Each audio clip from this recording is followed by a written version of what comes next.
trouver d'autres joueurs étoiles pour votre organisation.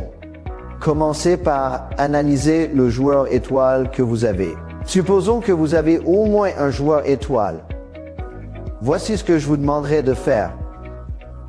Pensez à un etch à sketch. Si vous ne savez pas ce que c'est, demandez de l'aide. Vous avez un morceau de plastique avec des boutons et vous dessinez une image. Simple. Quand l'image est claire, vous savez ce que vous cherchez.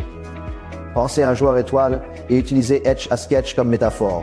Sur le plastique rouge où il est écrit Sketch-O-Matic, pensez au mot All-Star Player. Ensuite, clarifiez l'image. Voici ce que vous feriez. Pour un joueur étoile dans votre équipe, inscrivez son nom et notez tous les traits et caractéristiques qui en font un joueur étoile. Caractéristiques d'un joueur étoile. Une fois que vous avez écrit cela, tracez une ligne à gauche de chaque trait. Cette ligne représente votre devoir. Ensuite, trouvez une question qui vous permet d'arriver à cette caractéristique. Une fois que vous avez un modèle des traits d'un joueur étoile et les questions nécessaires pour atteindre cette caractéristique, secouez le vieux croquis et tout disparaît. Maintenant, quand vous interrogez quelqu'un pour rejoindre votre équipe, vous savez exactement quelles questions poser pour déterminer s'il est un joueur étoile. Par exemple, être travailleur.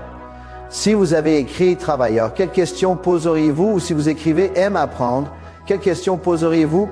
Si vous écrivez attitude positive, optimiste, consciencieux, capable de tout, quelles questions poseriez-vous? Si vous avez écrit qu'ils écoutent et sont ouverts, quelles questions poseriez-vous?